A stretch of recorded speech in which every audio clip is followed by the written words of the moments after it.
The heads of the world's leading democracies held an emergency meeting on Afghanistan. The meeting of the G7 nations was called in response to the chaotic events in Kabul, where tens of thousands of foreign nationals and Afghan citizens are desperately trying to leave.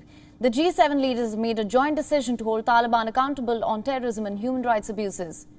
US President Joe Biden told G7 leaders that the United States is on pace to complete the withdrawal from Afghanistan by 31st August. However, it would depend on cooperation from the Taliban. In a televised address after the meeting, Biden said that meeting the Taliban must not disrupt US operations or access to the Kabul airport.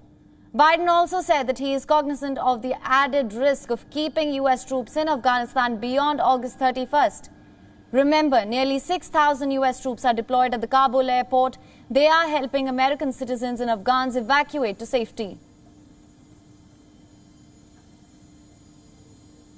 First, on evacuation, we agreed that we will continue to our close cooperation to get people out as efficiently and safely as possible. We are currently on a pace to finish by August the 31st. The sooner we can finish, the better. Each day of operations brings added risk to our troops. But the completion by August 31st depends upon the Taliban continuing to cooperate and allow access to the airport for those who we're transporting out, and no disruptions to our operations. In addition, I've asked the Pentagon and the State Department for contingency plans to adjust the timetable, should that become necessary.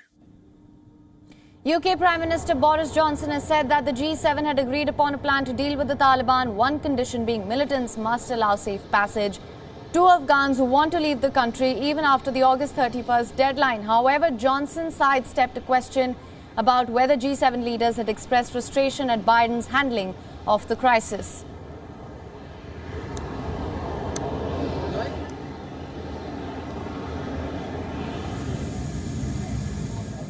What we've done today at the G7 is we've got together the leading Western powers and agreed not just a joint approach to dealing with the evacuation, but also a roadmap for the way in which we're going to engage with the Taliban, as it probably will be a Taliban government in Kabul. And the number one condition we're setting as G7 is that they've got to guarantee right the way through August the 31st and beyond safe passage for those who want to come out. Now, someone will say that they don't accept that, and some of them, I hope, will see the sense of that, because the G7 has very considerable leverage, economic, diplomatic, and political. The 7 leaders joined the virtual meeting to discuss the future course of action in Afghanistan. The meeting was attended by the leaders of Britain, Canada, France, Germany, Italy, Japan, and the United States. The presidents of European Council and Commission, the Secretary General of NATO and the United Nations, European Commission President Ursula von der Leyen has announced that the European Union will increase its humanitarian aid to Afghan people with over $200 million. These $200 million are an additional allocation to $57 million, which was already allocated for humanitarian assistance in Afghanistan.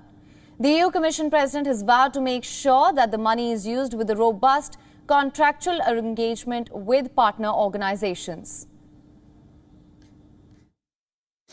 The situation is indeed a tragedy for the Afghan people, and it is a major setback for the international community. It was therefore timely that the G7 met, and it was very good that we had as guests the NATO Secretary General Jens Stoltenberg and the UN Secretary General Antonio Guterres. In this meeting of the G7, we discussed evacuations, immediate humanitarian aid, longer-term development assistance, and possible scenarios for refugees in need of protection. We had planned initially for more than 50 million for the year 2021. We will now increase it to over 200 million euros for the year 2021. And this will help meet the urgent needs of Afghans, both in Afghanistan, but also, of course, in the neighboring host countries. The European Union president has demanded the American military to secure the perimeter of the Kabul airport and urged the Taliban to let the evacuations process carry on seamlessly till the end of this month. And for more on this, our correspondent Nick Harper has sent us this report with the latest. Let's listen in.